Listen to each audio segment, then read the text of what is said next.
This lecture provides background information on data. It is in Module 1, Data Science. Our first term is population. A population consists of all possible subjects of interest. The population must be defined at the beginning of the study. This is because if we don't know who we're interested in, we can't design the study, take a sample, and make good inference. Our population can be general or specific. For example, a general population could be all U.S. citizens, while a specific population could be sophomores at the University of Kentucky taking a statistics course. Typically, we do not know the exact size of the population, so instead, we simply describe it. The second term is sample. A sample is a smaller set or a subset of the population. A representative sample provides an accurate picture of the whole population. The data collected from a representative sample should be similar to what would be found in the whole population. A subject or unit is the individual who is being measured in the sample. In public health, we typically work with people, so we often call our subjects participants.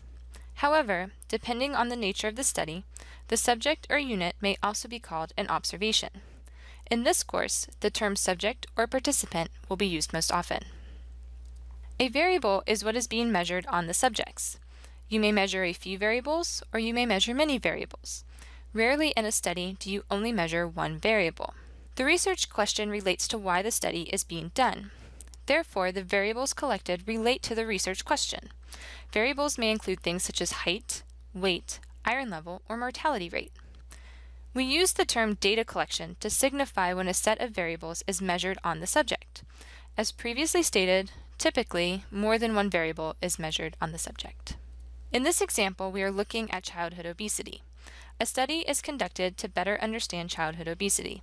Data were collected on children between the ages of 6 and 10 who attended public schools. The information was collected via questionnaires and clinical exams. The questionnaire included items relating to participation in school lunch programs, activity level, amount of television watched, and amount of video games played. The clinical exam measured the height, weight, and body mass index, or BMI, of the children. A total of 610 children participated in the study. Your task is to identify the population, sample, subject, and variables in this study. Please pause this video now while you identify these elements.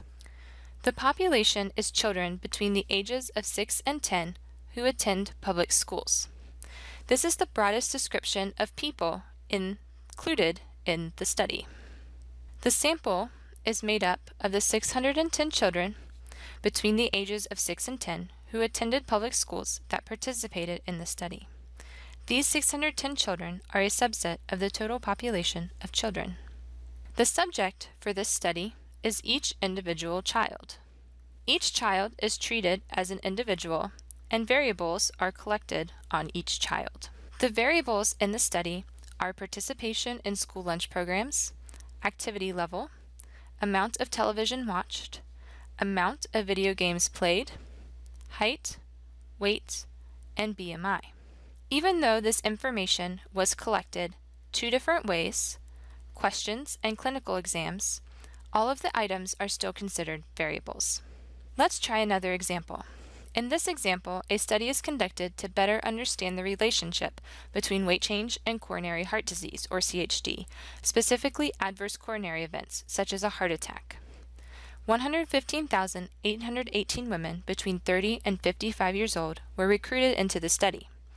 None of the women had CHD when they started the study. Height, weight, and BMI are measured on each participant. Again, your task is to identify the population, sample, subject, and variables in the study. Please pause this video now while you identify these elements. Remember your selection. There will be questions on the quiz related to this example. Our final vocabulary term is value.